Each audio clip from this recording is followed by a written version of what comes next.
This is Community Radio Networks. And we are with you here on this lovely Wednesday morning. It is the 17th of July. Welcome to the show. And we have all the information in the next hour that'll give you all that you need to know about to take on the day today. Welcome to the show. We'll start with the world news. This is Community Radio Networks, the world news, read by Shabnam Madgil. U.S. intelligence recently detected an Iranian plot against former President Trump. Although intelligence officials haven't found any ties between Saturday's failed attempt on Donald Trump's life by the 20-year-old shooter Thomas Matthew Crooks and any foreign or domestic accomplice. Upon learning about the heightened threat, the National Security Council contacted the Secret Service. In response, the Secret Service increased resources and assets for Trump's protection. Additional resources including counter-assault team personnel, counter-sniper team personnel, drones and robotic dogs were provided. CBS News has learned that the intelligence goes beyond chatter and involves human source intelligence obtained by the United States. Not clear how far this Iranian plot was when it was detected, but Trump has long been a point of ire for the Iranians, most notably for directing the 2020 airstrike that killed top Iranian commander General Qasem Soleimani. The attempted assassination of former President Trump, the worst security failure by the U.S. Secret Service in 4 decades, has pitted the agency against local law enforcement, as both say the other was responsible for securing the building where the gunman perched. The public discrepancy is a significant departure from a normally close and successful relationship between the Secret Service and local police and could lead to an erosion of trust that further stresses security operations. FBI investigators still searching for the motive that led the 20-year-old Pennsylvania man to attempt to assassinate former President Trump. While a gunman climbing onto this roof of a warehouse less than 500 feet from where President Trump was speaking, 3 law enforcement snipers were positioned inside that same complex of buildings looking for anything amiss in the crowd. The director of the Secret Service said the local forces were in very same building also. In the wake of this failed assassination attempt at this rally on Saturday, former President Trump says he's torn up the speech he originally planned to deliver at the Republican National Convention. He's scheduled to deliver his speech in Milwaukee tomorrow when he formally accepts the GOP nomination for President of the United States. After he triumphantly entered the hall on the second night last night of the Republican National Convention in Milwaukee, the program turned to one of his signature issues, illegal immigration. An ominous video of chaos at the U.S.-Mexico border led into a speech by U.S. Senator Ted Cruz of Texas, who declared, "We are facing an invasion on our southern border." And former President Trump welcomed vanquished rivals at the RNC last night, keeping watch one by one. They stuck to a carefully stage-managed script of party unity. There was Nikki Haley, who took more than 2 months to endorse him after she ended her White House bid, speaking to those who have some doubts about Trump. There was Florida Governor Ron DeSantis, a Trump ally turned challenger, unleashing a robust attack on President Biden. And then, of course, there was Senator Ted Cruz of Texas, who 8 years ago in Cleveland urged convention goers to vote for your conscience, thanking God Almighty for turning his head on Saturday as the shot was fired in this assassination attempt. And Senator Marco Rubio of Florida was a runner-up for the number 2 spot on the ticket this year after having been one of Trump's fiercest rivals, and critics delivered the night's keynote address yesterday and centered his remarks on Corey Comparator, the former fire chief that killed at Trump's rally on Saturday, hailing him as a hero for shielding his wife and daughter from those gunshots. We also have a more somber note by briefly addressing the assassination attempt by West Virginia Governor Jim Justice, who's running for an open seat in his state. And in her speech at the Republican National Convention, Lara Trump, co-chair of the RNC, sought to soften the image of her father-in-law, the former President Trump, much in the way that his eldest daughter had done in 2016. But unlike Ivanka Trump, Lara Trump relied heavily on Saturday's shooting at Trump's Pennsylvania campaign rally that left him wounded and took the life of a spectator and seriously injured two others. Republicans spent the second night yesterday of the Republican National Convention contrasting legal immigrants who followed U.S. laws to enter the country and illegal immigrants. And numerous speakers drew on the evening's Make America Safe Once Again theme by attacking those who have crossed the border illegally, in many instances calling them dangerous people. The third day of the Republican National Convention kicks off today with Republicans led by the newly nominated Donald Trump and J.D. Vance shifting to issues of national security and foreign policy. Republicans are expected to focus on Democratic President Joe Biden's handling of the ongoing crises in Europe and the Middle East. And we do have this third day of the RNC kicking off today, led by Donald Trump, and of course it is U.S. Senator J.D. Vance of Ohio shifting their focus to different issues. The Ohio senator's headlining address will be his first speech as the Republican vice presidential nominee, and he's a relative politically unknown who rapidly morphed in recent years from a severe critic of Trump to an aggressive defender, and the 39-year-old is positioned to become the next potential leader of the former president's political movement. Donald Trump's vice president pick, J.D. Vance, credited his Hindu wife for his success. The U.S. senator thanked Usha Chilukuri Vance for shaping his personal and spiritual life. Usha Vance, meanwhile, is leaving her job following the announcement of her husband J.D. Vance becoming the Republican Party nominee for vice president. The wife of the U.S. senator from Ohio has resigned from her role as a corporate litigator for the law firm Munger, Tolles & Olson in San Francisco. She is informed of her decision to leave the firm. Her online bio on the firm's website disappeared minutes after the former president announced her husband as his vice presidential candidate. President Biden is heaping praise on Vice President Kamala Harris, saying she could be the President of the United States. He was speaking at the National Association for the Advancement of Colored People, the NAACP, and started by slamming former President Trump for his claim that immigrants are taking black jobs during the presidential debate last month. President Biden spoke at the NAACP convention in Las Vegas yesterday, his first public event since the assassination attempt on former President Trump on Saturday, and criticized Trump, claiming his policies negatively impacted African Americans. He promised black voters that he was all in to seek re-election on the 5th of November and assailed Donald Trump's record as president in his first political speech since his Republican rival's attempted assassination. Also, President Biden is trying to shore up support among disenchanted voters, key to his re-election chances, as he meets today with members of a Latino civil rights organization in the battleground state of Nevada, set to deliver an address to the UNIDOS U.S. annual conference in Las Vegas, where he'll announce that beginning the 19th of August, certain U.S. citizen spouses without legal status can begin applying for permanent residency and eventual citizenship without having to first depart the country.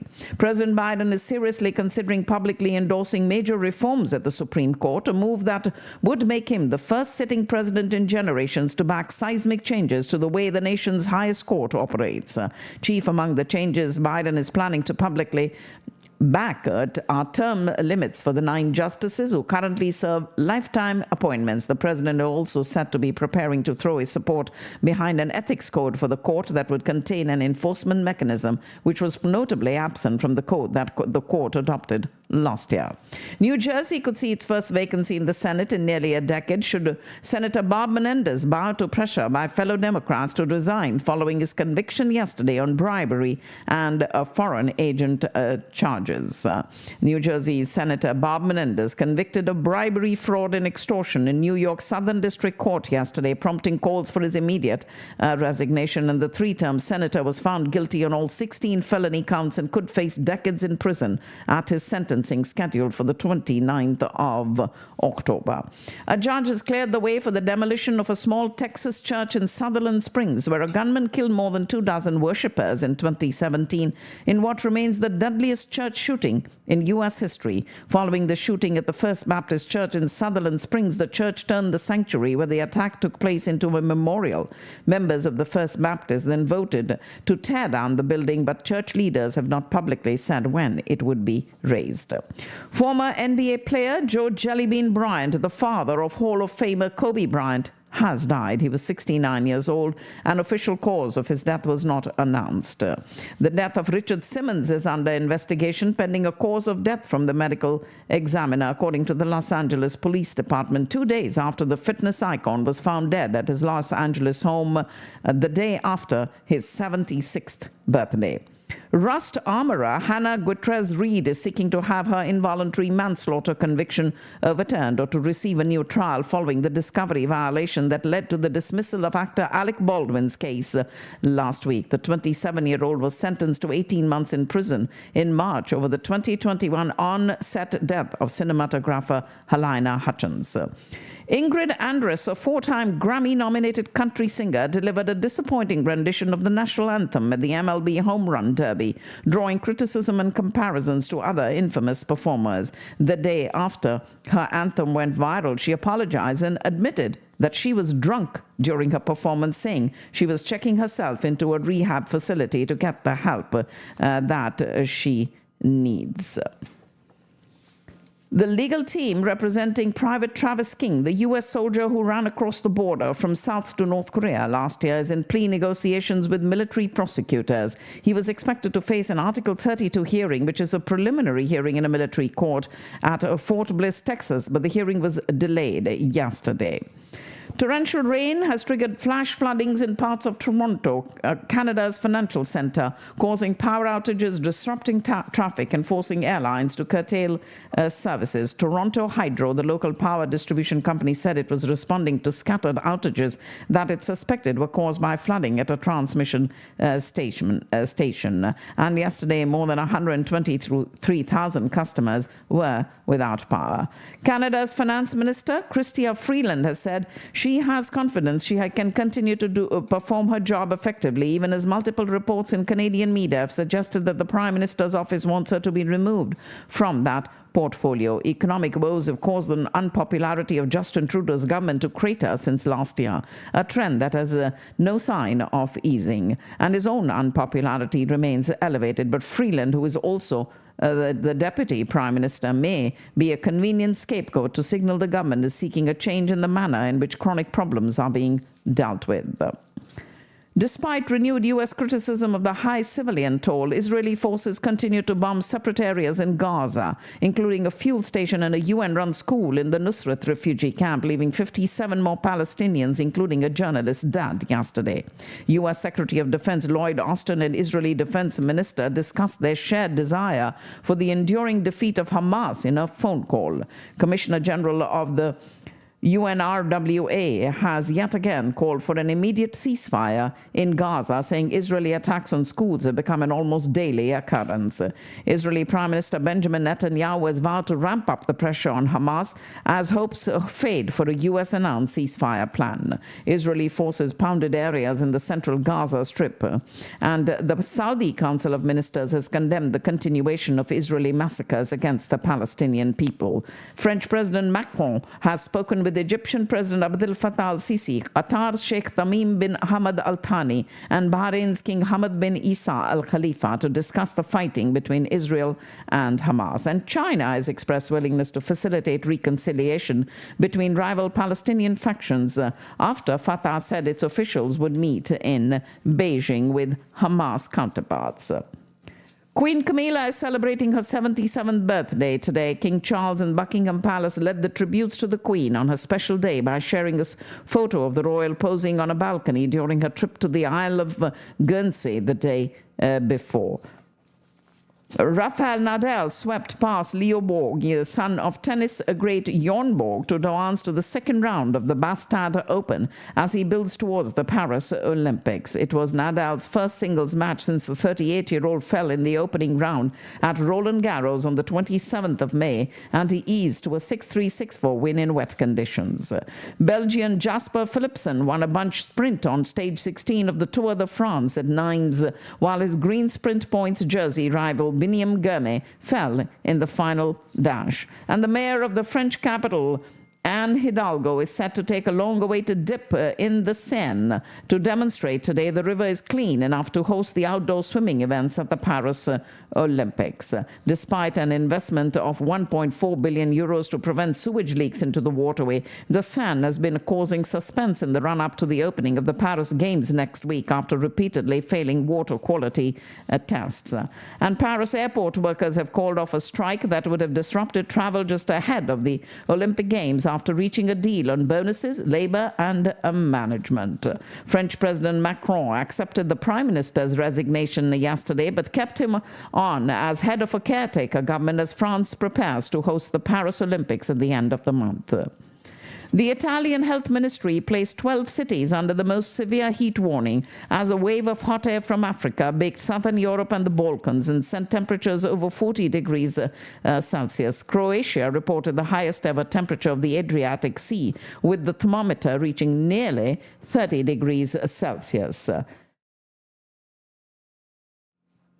And municipal authorities in several southern European and Balkan cities took measures to look after elderly people. In Greece, municipalities made air conditioning spaces available to the public. The electricity grid operators of the three Baltic countries officially notified Russia and Belarus that they will exit a 2001 agreement that has kept Estonia, Latvia, and Lithuania connected to an electricity transmission system controlled by Moscow. The Baltic countries have already stopped buying electricity from Russia. Russia, meanwhile, has pulled its last Black Sea Fleet warship out from Crimea. A spokesman for the naval forces of the armed forces of Ukraine made this statement. And Russia has intensified its assault across land, air, and sea, targeting Ukrainian posts relentlessly in this ongoing conflict. It claimed to have destroyed a British-made AS-90 artillery system, releasing purported footage of the strike near Ilanka. And the Yug group of Russian forces identified and destroyed the self-propelled artillery system as per this understanding.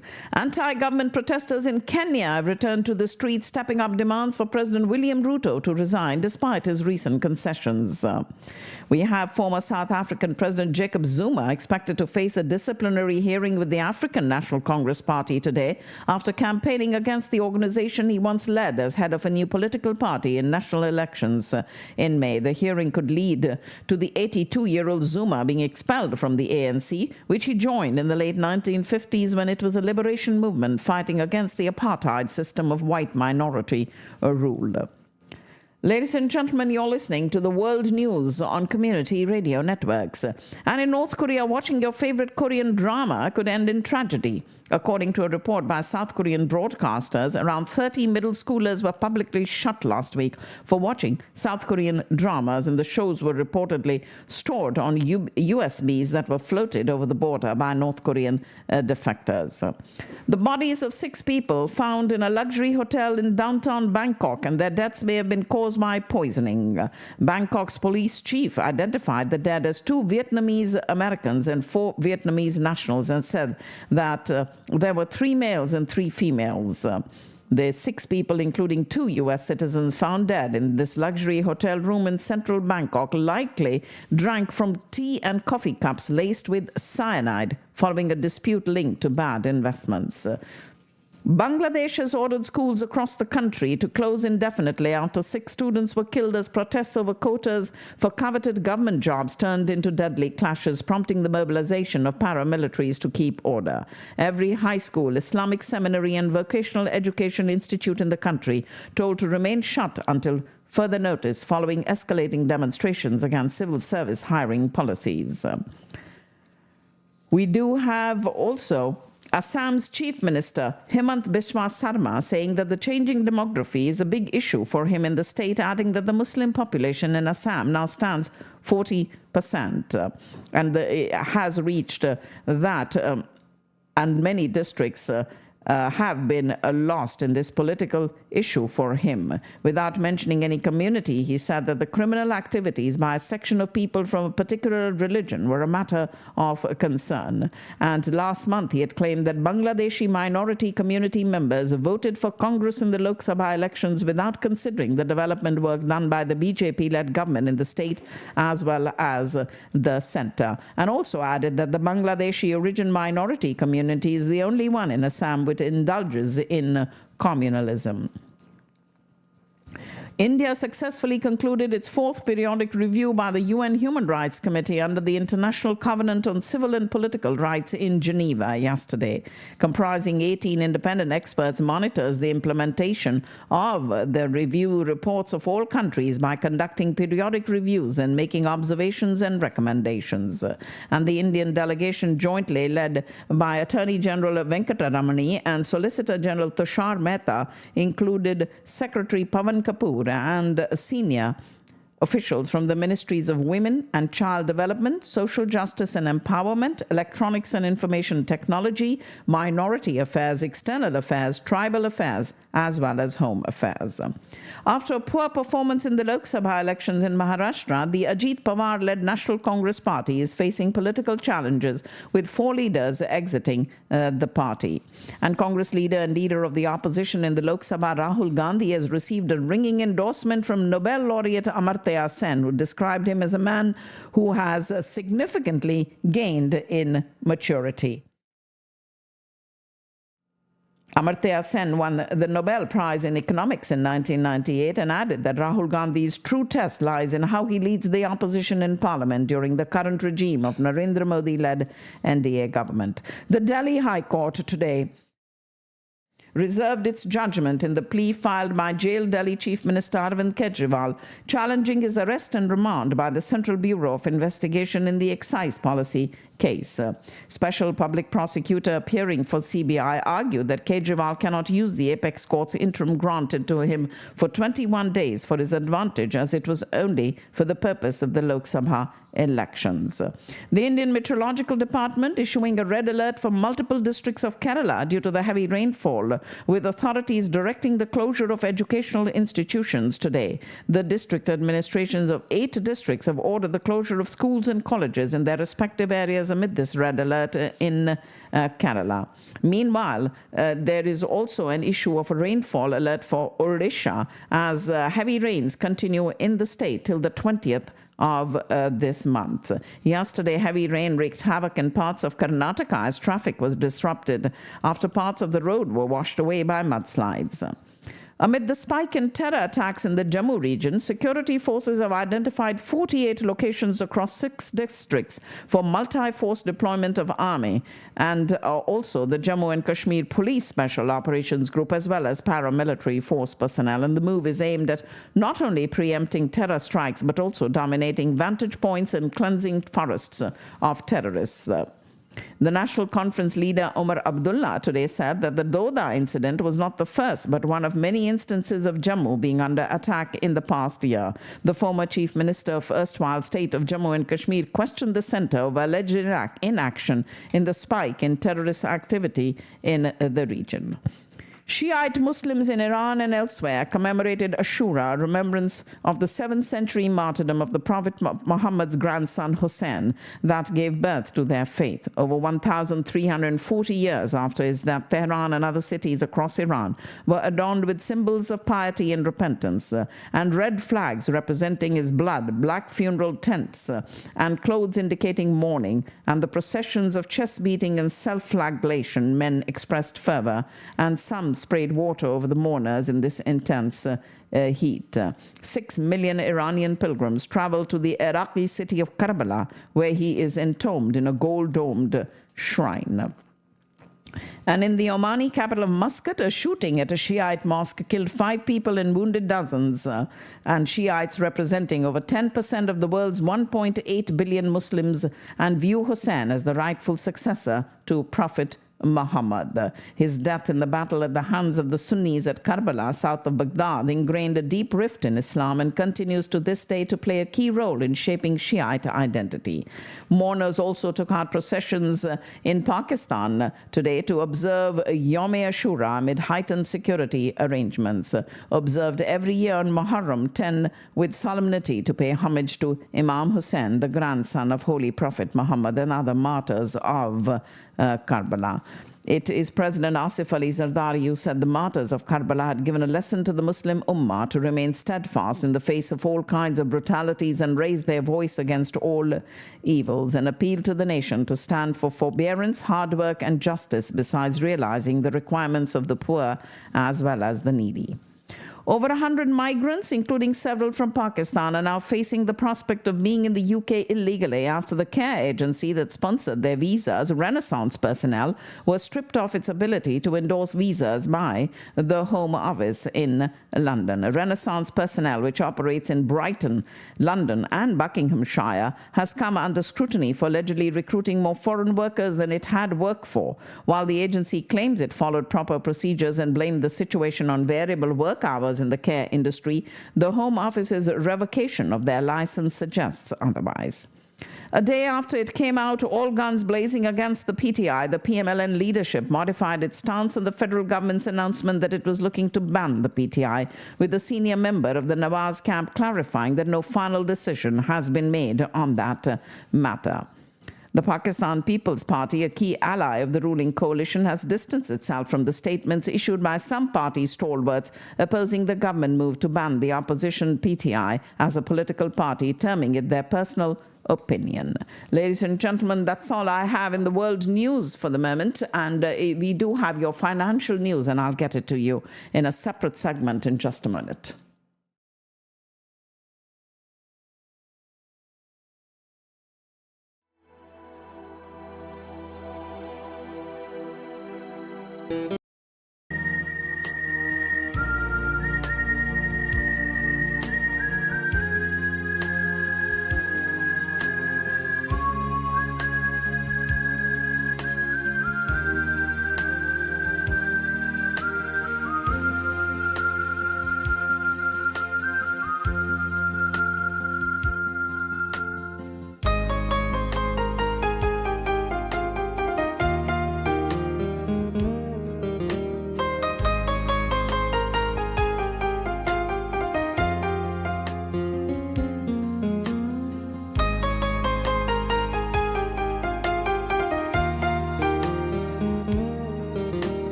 Let's get you your financial news for today. And today is Wednesday, the 17th of July. U.S. equity futures have slumped lower in early trading, while the dollar retreated and Treasury yields rallied as investors reacted to comments from presidential frontrunner Donald Trump related to Taiwan that rattled global markets.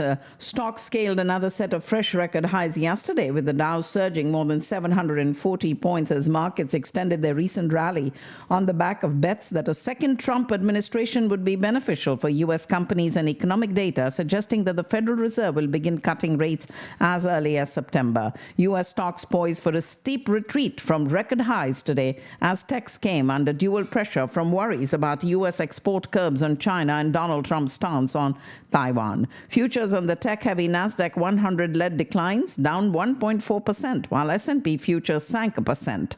Dow Jones Industrial Average futures slid 0.3% after the blue chip index surged 700 points yesterday to wrap up at an all-time high.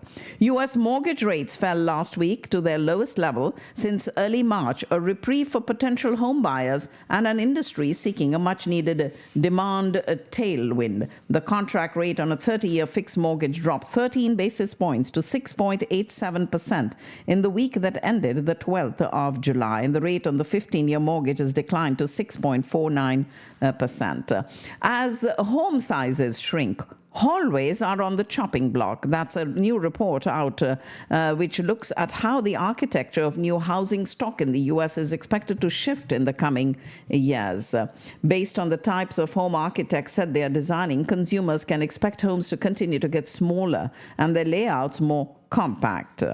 Researchers at the ever-growing tech company and maker of ChatGPT, OpenAI, are sharing that artificial intelligence with human-level reasoning is close to completion. The news was shared in reports from Reuters and Bloomberg as the tech world continues to argue about whether or not today's AI will excel at anything other than generating text and images.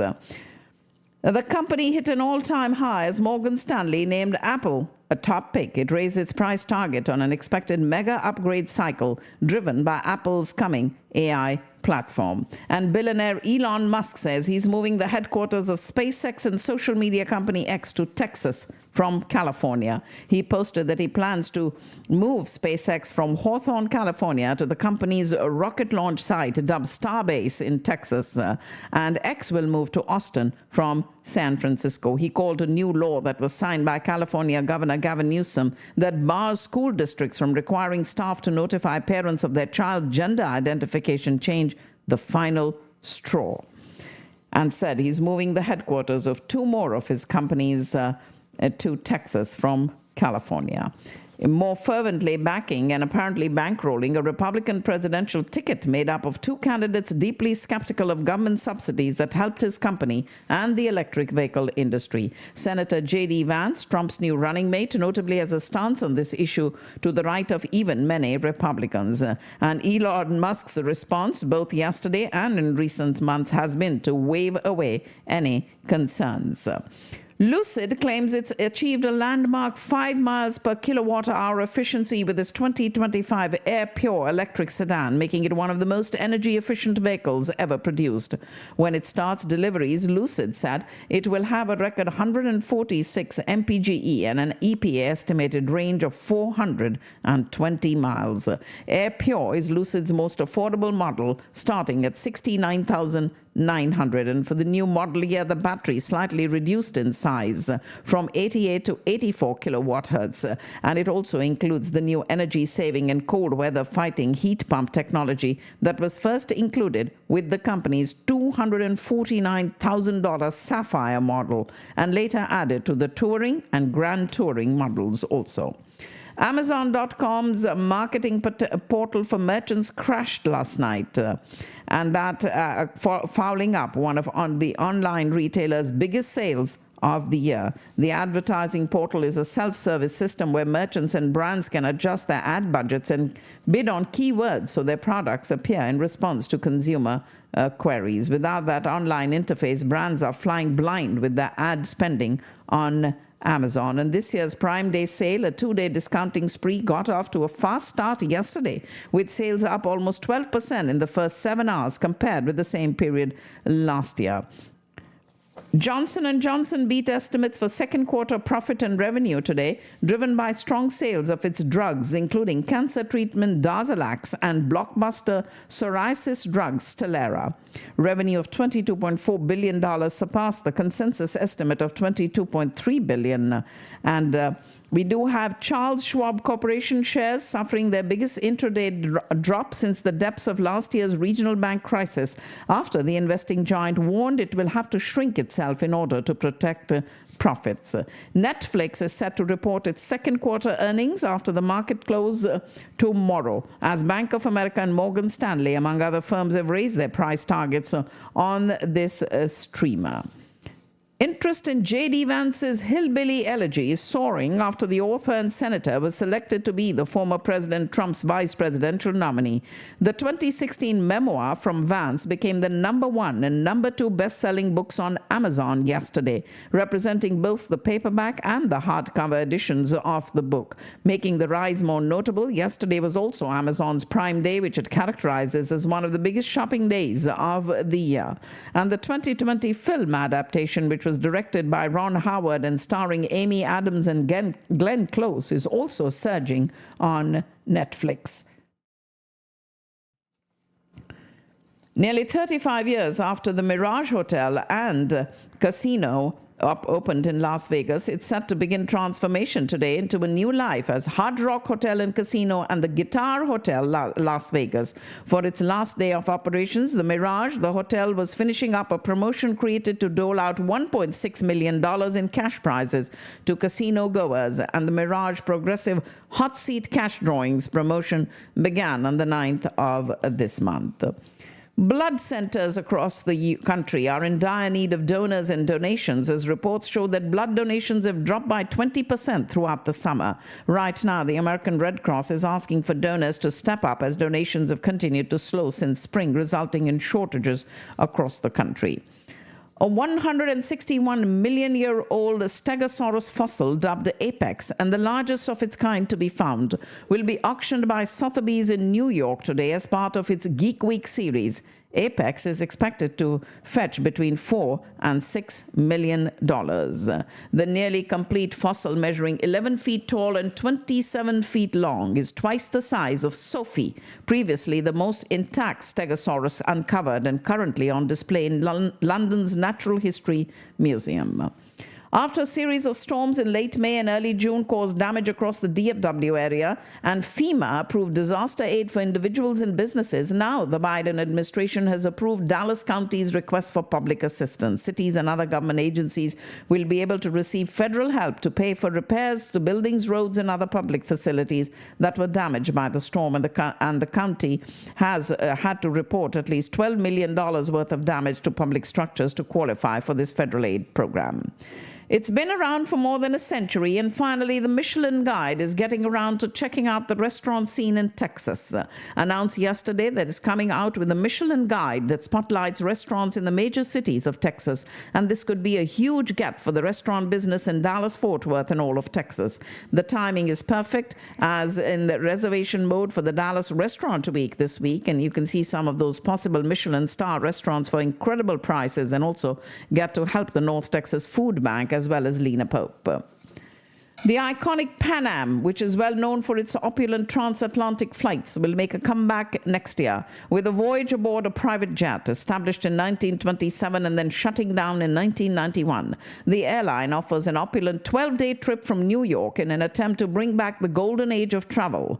From June the 27th to the 9th of July next year, tourists will travel and traverse Bermuda, Lisbon, Marseille, London, and Foynes in Ireland throughout their journey. And the journey will be hosted by Pan American World Airways CEO Craig Carter and will replicate Pan Am's initial transatlantic itineraries. The pound hit its highest in a year today, driven by investors who are scrambling for juicier returns as global interest rates start to fall. But strategists say it'll take more than higher rates for the sterling to retain that sparkle in London. Germany's cabinet today finalized the 2025 budget after weeks of wrangling, sending the $526 billion package to Parliament for approval. The budget has been the subject of weeks of tense negotiations within Chancellor Olaf Scholz's fractious and unpopular three-party coalition. And this is about 8 billion euros less than this year. Shares in ASML, the biggest supplier of computer chip making equipment, fell today on the prospect pressure from the US government could lead to tighter restrictions on its exports to China. And Taiwan firms are shifting supply chains to India from China as Taipei and New Delhi strengthen economic ties, according to the head of the island's key trade body. Trade conflict between the US and China drove up Taiwan's foreign direct investment in India to more than $665 million in the 5 years to 2023. The International Monetary Fund has upgraded its economic forecast for India for this year, while warning that growth will dip in the following year. India, which the IMF had previously called the world's fastest growing major economy, is expected to grow 7% this year, higher than April's projection of 6.8%. And this can be largely attributed to improvements in private consumption, especially in rural parts of the country. Vedanta Limited, the Indian mining company controlled by billionaire Anil Agarwal, is seeking to raise about $1.02 billion through an upsized share sale to institutional investors. Vedanta is offering about 193.2 million shares, up from 114 million previously. And shares of the company are being offered at a floor price of 440 rupees a piece. And Vedanta is joining a slew of Indian companies tapping stock investors amid surging valuations and increasing demand for equity investments in the country. India has become one of the most active markets for equities capital markets in Asia this year, with proceeds raised by IPOs, blocks and placements surpassing Hong Kong and South Korea. Union Commerce and Industry Minister Piyush Goyal held a meeting with Italian Deputy Prime Minister Antonio Tajani on the sidelines of the G7 trade ministers meeting in Italy. The leaders discussed ways to enhance bilateral cooperation in investments, startups and energy between India and Italy. And Minister Goyal also congratulated the Italian Deputy Prime Minister for successfully hosting the G7 trade ministers meeting. And Piyush Goyal is on an official visit to participate in this outreach session of the G7 trade ministers meeting scheduled for yesterday as well as today in Italy. The World Trade Centers Association, an international organization linking more than 300 World Trade Centers across nearly 100 countries, hosted its inaugural Global Business Forum in Bengaluru this year. Encouraged by India's consistent growth amidst global uncertainties, it is the World Trade Center now aiming to bolster its footprint in the Indian market. Indian exports are showing a resilience amid global challenges in the first quarter, and oil meals exports have declined as we do have company registrations in India showing a notable rebound last month, marking a 12% increase compared to the previous year. Limited liability partnerships, LLPs, also surged by 73% year on year last month, contributing to the overall growth in business formations. Zomato share prices, but the stock fell 5.09% to settle at 217 rupees, and it is down 6.27% from its record high of 232.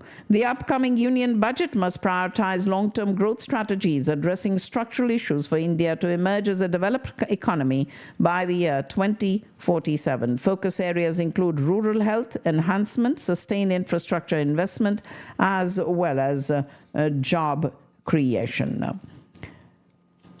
We have many companies also giving their reports today, and cold storage body offering potatoes at 26 rupees per kilogram to governments to stem the prices. Indian farmers, meanwhile, rushing to plant their summer crops as the monsoon revives. And the Mumbai-Pune Express connecting two key cities is considered to be the most expensive to travel, keeping in mind the higher toll charge compared to other national highways. The BJP National General Secretary Vinod Thavde announced that Metro 3 Aqua Line, Mumbai's first underground metro, will be operational from the 24th of this month. It'll connect major areas in the city such as Kolaba and Bandra. And we also have work on the Gwalior-Agra Greenfield Highway likely to start in the current fiscal year. Also, the ambitious Delhi-Mumbai Expressway project misses have been revised for this year's target, and there may be further delays. At the JP Institute of Information Technology, Noida, women students swept most of the lucrative internships, and most of including 2 positions at Google and at least 7 at Microsoft, were bagged by women students of the college. Karnataka's Labour Minister Santosh Lad clarified that job reservations in private firms in the state are capped at 70% for non-management roles and 50% for management-level positions. His clarification comes amid a huge backlash over Chief Minister Siddaramaia's post declaring that there would be 100% reservation for Kannadigas in all Group C and Group D jobs in private companies. The IMF maintained Pakistan's growth forecast at 3.5% for the current fiscal year, but indicated slower global disinflation to keep pressure on the masses amid higher for even longer interest rates. In a significant development, the provinces have agreed to expand the scope of sales tax to include a wide range of services from the next fiscal year, and this action is in line with the International Monetary Fund's requirements under the staff-level agreement reached for a new $7 billion credit limit. Subi Northern Gas Pipelines will start receiving over 5,000 rotary gas meters and allied material, including electronic volume correctors, in September, as the order has been placed with a Canadian firm. And the import of finished steel products significantly increased in the financial year 24, leading to inflated prices due to dollar appreciation and reducing local production. Gold prices have jumped more than 1% to a record high today as investors flock to the safe haven asset after comments from Federal Reserve officials cemented expectations of a U.S. interest rate cut in September. Spot gold gained 1.6% to $2,460.99 per ounce. Ladies and gentlemen, that's all I have in the financial news for you, and I do have the final segment of your program coming up in just a minute. Stay with us right here on Community Radio Networks.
This, ladies and gentlemen, is the final segment of our program today. I'll make your social calendar first.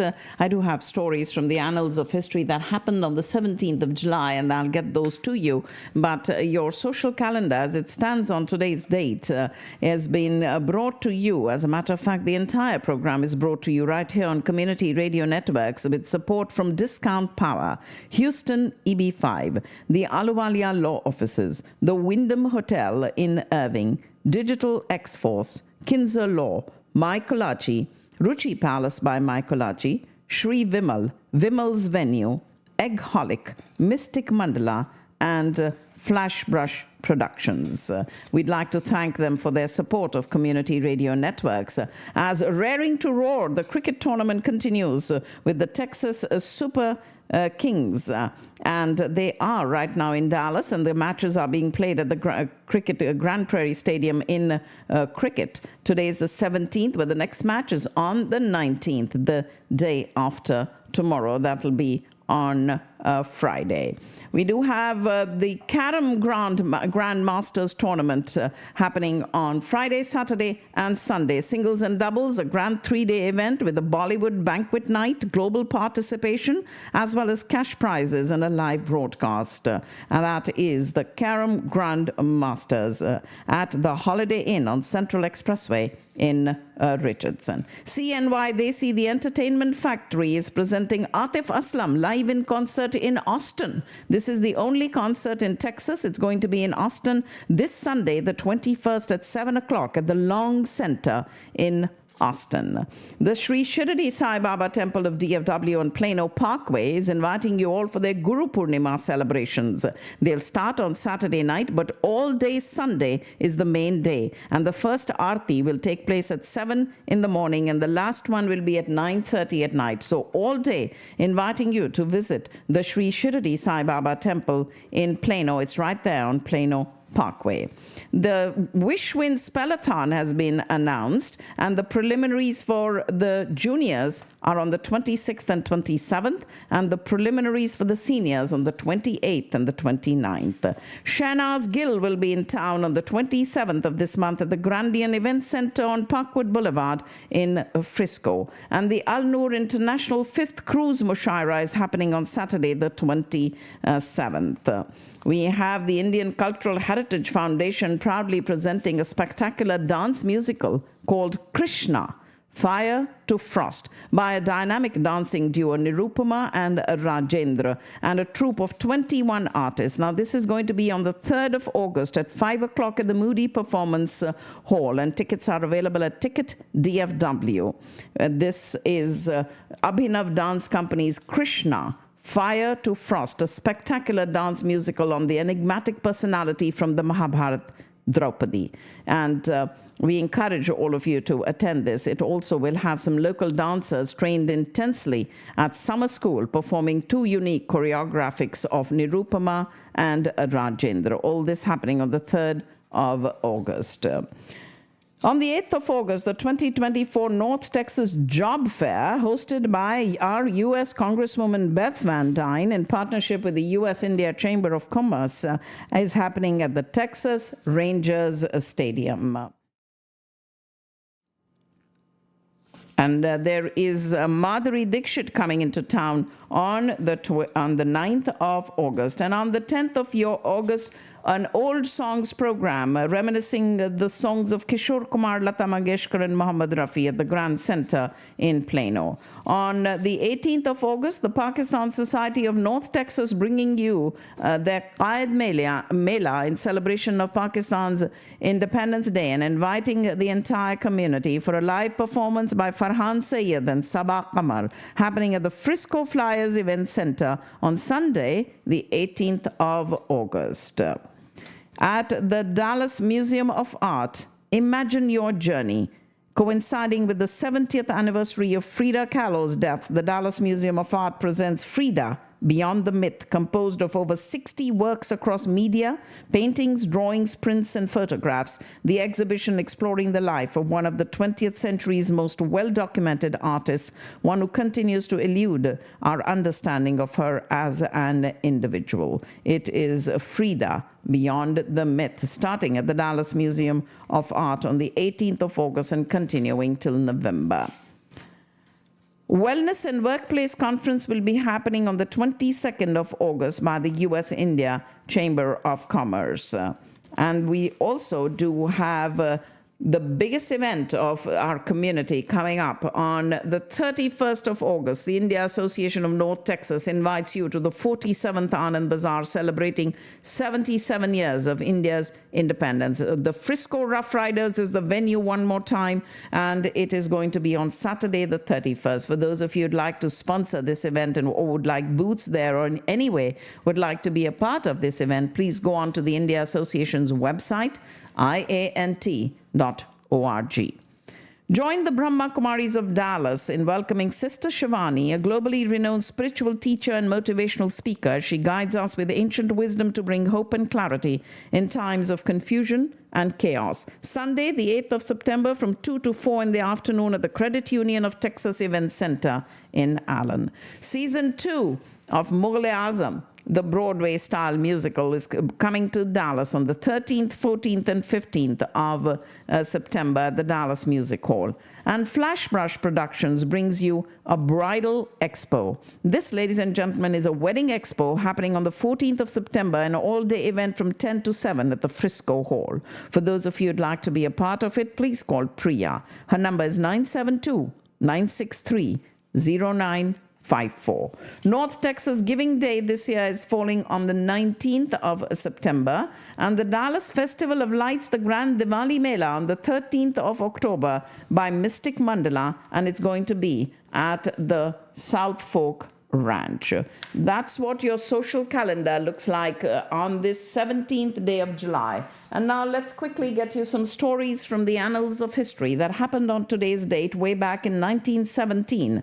During the third year of World War I, Britain's King George V orders the British royal family to dispense with the use of German titles and surnames, changing the surname of his own family, the decidedly German Saxe-Coburg-Gotha, to Windsor. And that happened when Britain's King George V changes the royal surname himself first, and then instructed everybody else also to change their last names. And in order to demonstrate further solidarity with the British war effort, he made several visits to survey the troops at the Western Front. And during one visit to France in 1915, he fell off a horse and broke his pelvis, an injury that plagued him for the rest of his life, and made also the controversial decision to deny asylum in Britain to another of his cousins, Tsar Nicholas II of Russia, and his family, after the Tsar abdicated during the Russian Revolution. Tsar Nicholas, his 5 Alexandra, and their children were subsequently arrested and later murdered by the Bolsheviks. Nils Bohlin, the Swedish engineer and inventor responsible for the 3-point lap and shoulder seat belt, considered one of the most important innovations in automobile safety, was born on today's date in Sweden. And it is the 3-point seat belt inventor. He invented that seat belt that we use till today. And we also have, at the time of his death in 2002, that Volvo estimated that the seat belt had saved more than 1 million lives in the 4 decades since it was introduced in the United States alone. And according to the National Highway Traffic Safety Administration, seat belts save more than 11,000 lives every year. On the 17th of July, in 1936, the Spanish Civil War begins as a revolt by right-wing Spanish military officers in Spanish Morocco and spreads to mainland Spain. From the Canary Islands, General Francisco Franco broadcasts a message calling for all army officers to join this uprising and overthrow Spain's leftist Republican government. And within 3 days, the rebels captured Morocco, much of northern Spain, and several key cities in the south. The Spanish Civil War began on today's date in the year 1936. 6. Douglas Corrigan, the last of the early glory-seeking flyers, takes off from Floyd Bennett Field of Brooklyn, New York, on a flight that would finally win him a place in aviation history. 11 years earlier, American Charles Lindbergh had become an international celebrity with a solo non-stop flight across the Atlantic. Corrigan was among the mechanics who had worked on Lindbergh's Spirit of St. Louis aircraft, but that mere footnote in the history of flight was not enough for this Texas-born aviator. He bought a Curtiss Robin aircraft off a trash heap, rebuilt it, and modified it for long-distance flight. And on today's date, in 1938, he piloted this single-engine plane non-stop from California to New York, and although the transcontinental flight was far from unprecedented, he received national attention simply because the press was amazed that his rattletrap aircraft had survived this long journey. And almost immediately after arriving in New York, he filed the plans for a transatlantic flight, but aviation authorities deemed it a suicide flight and he was promptly denied. Instead, they would allow him to fly back to the West Coast, and on the 17th of July, he took off from the Floyd Bennett Field, ostentatiously pointed west. However, a few minutes later, he made a 180-degree turn and vanished into a cloud bank to the puzzlement of a few onlookers. And 28 hours later, he landed his plane in Dublin, Ireland, stepped out of his plane and exclaimed, "Just got in from New York. Where am I?" He claimed that he lost his direction in the clouds and that his compass had malfunctioned. Authorities didn't buy the story and suspended his license, but he stuck to it, to the amusement of the public on both sides of the Atlantic. By the time Wrong Way Corrigan and his crated plane returned to New York by ship, his license suspension had been lifted. He was a national celebrity, and a mob of autograph seekers met him on the gangway. An ammunition ship explodes while being loaded in Port Chicago in California, killing 320 people on today's date in the year 1944. The U.S.'s World War II military campaign in the Pacific was in full swing at that time, and poor procedure and lack of training led to that disaster. This ammunition ship exploding in Port Chicago, and that happened right there, 30 miles north of San Francisco, developed into a munitions facility when the Naval Ammunition Depot at Mare Island, California, could not fully supply the war effort. And it exploded on today's date in the year 1944. And there is now a national memorial to the victims at that site. 320 people were killed. The final Big Three meeting between the U.S., the Soviet Union, and Great Britain takes place towards the end of World War II to discuss how geopolitics would shake out after the war. The decisions reached at this Potsdam conference ostensibly settled many of the pressing issues between the three wartime allies, but the meeting was also marked by growing suspicion and tension between the U.S. and the Soviet Union. And on today's date in 1945, President Harry Truman, Soviet leader Joseph Stalin, and British Prime Minister Winston Churchill met in the Berlin suburb of Potsdam to discuss issues relating to post-war Europe and plans to deal with the ongoing conflict with Japan. On the 17th of July 1945, President Harry Truman records his first impressions of Stalin in his diary. He described his initial meeting with the intimidating Soviet leader as cordial. Promptly, a few minutes before 12, the president wrote, "A look up from the desk, and there stood Stalin in the doorway. I got to my feet and advanced to meet him. He put out his hand and smiled. I did the same. We shook, and we sat down. After exchanging pleasantries, the two got down to discussing post-World War II policy in Europe. The U.S. still engaged in a war in the Pacific against Japan, and Truman wanted to get a read on Stalin's plans for the territories that he now controlled in Europe. After their meeting, Truman, Stalin, and the accompanying advisors had lunch, talked socially, and put on a real show, drinking toasts to everyone and posing for photographs. Truman closed his entry for that day in his diary on a note of confidence. "I can deal with Stalin," he wrote. "He is honest, but smart as hell." Disneyland, Walt Disney's metropolis of nostalgia, fantasy, and futurism, opens on today's date in 1955. The $17 million theme park was built on 160 acres of former orange groves in Anaheim, California, and soon brought in staggering profits. Today, ladies and gentlemen, Disneyland hosts more than 18 million visitors a year who spend close to $3 billion. It was the opening of Disneyland that happened on today's date in 1955. And on the 17th of July 1967, one of the oddest musical pairings in history comes to an end when Jimi Hendrix dropped out as the opening act for teeny bopper sensations, the Monkees. The booking of psychedelic rock god Jimi Hendrix with the made-for-television Monkees was the brainchild of Hendrix's manager, Mike Jeffrey, who was seeking greater public exposure for a young client who was a budding star in the UK, but a near unknown in his native United States. It was in the UK, in fact, that Monkey Mike Nesmith first heard a tape of Hendrix playing while at a dinner party with John Lennon, Paul McCartney, and Eric Clapton. He and his fellow Monkees became instant Jimi Hendrix fans, and after witnessing his legendary performance at the Monterey Pop Festival in 1967 in June, they encouraged their own manager to invite this little-known but highly respected Jimi Hendrix experience to join their upcoming U.S. tour. Jimi Hendrix, though, dropped out as the opening act of the Monkees on the 17th of July in 1967.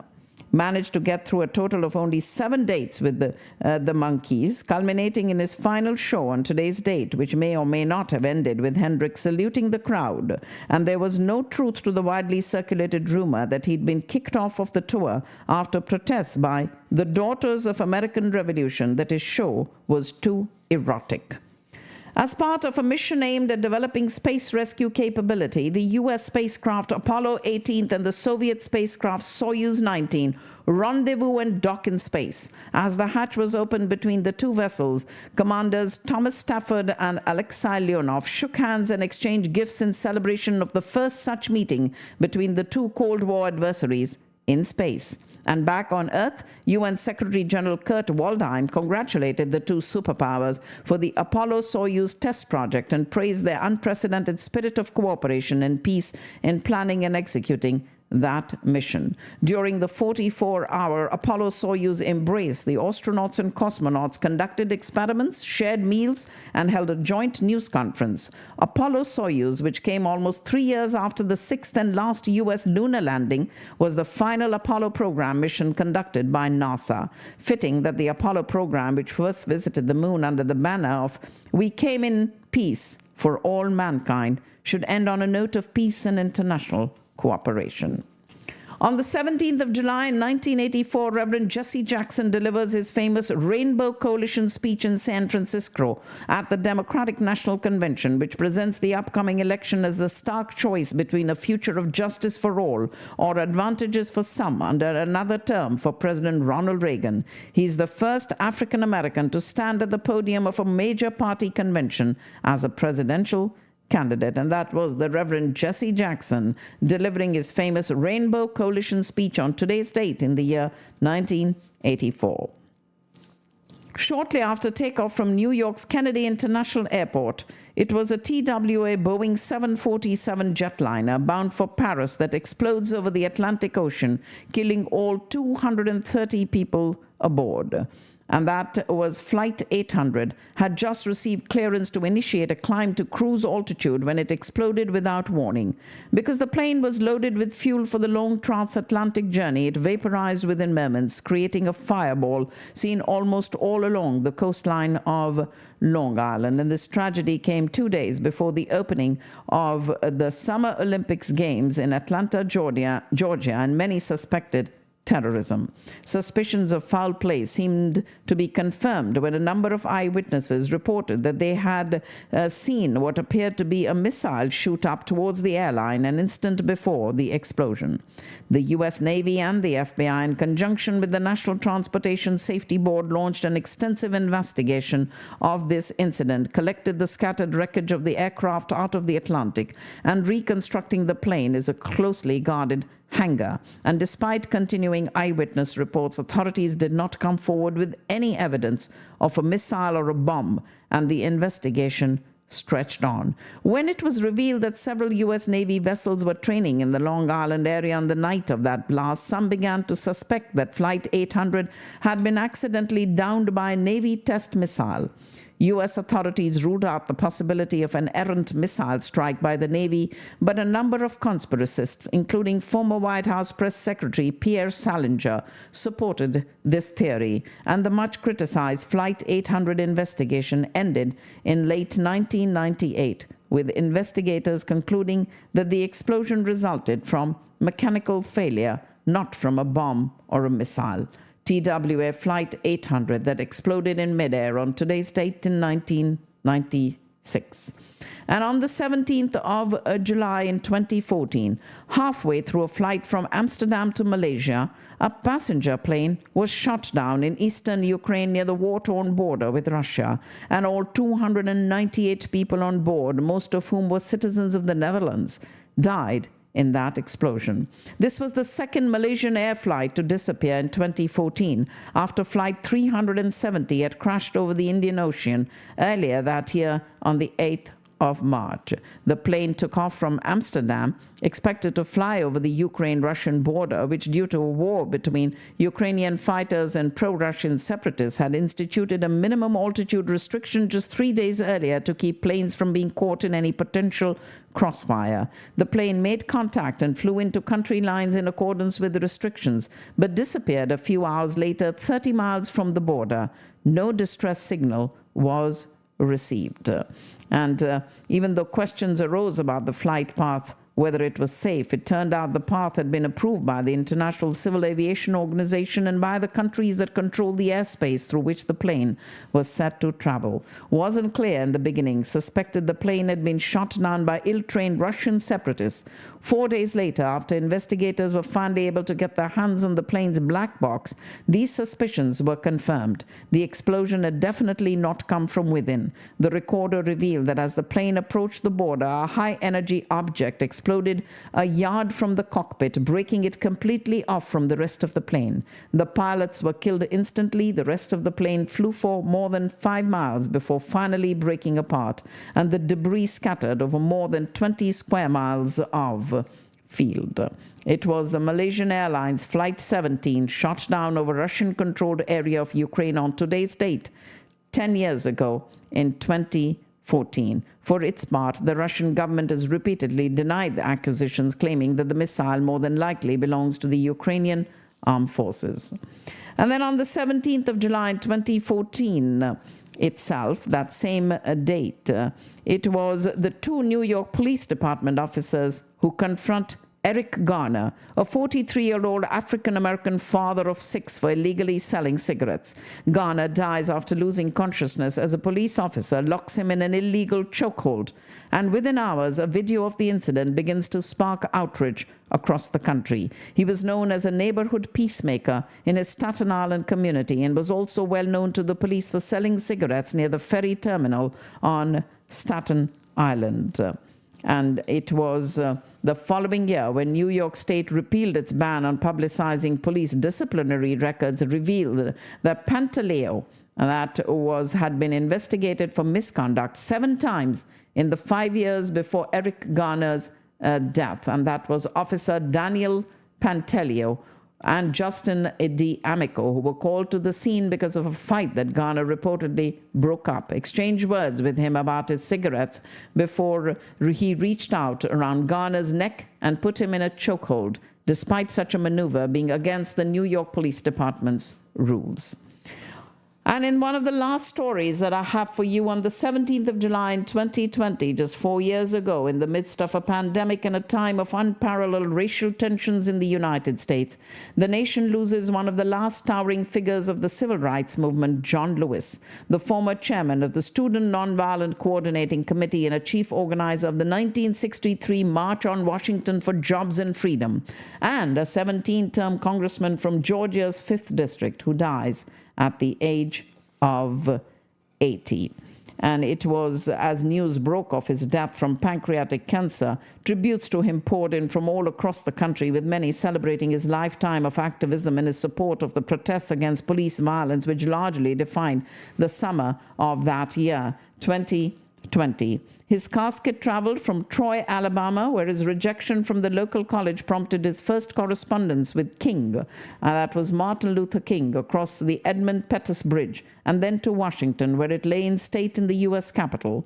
In a New York Times op-ed written shortly before his death and published the day of his funeral, it was John Lewis, who cited the recent killing of George Floyd by the Minneapolis police, expressed his admiration for the Black Lives Matter movement and urged the generations that follow him to have the courage to speak out against injustice, to participate in democracy, and to let the spirit of peace and the power of everlasting love be your guide. And that, ladies and gentlemen, is my show for today. I hope you found it informative. For those of you who'd like to reach me directly, my number is 214-675-1754.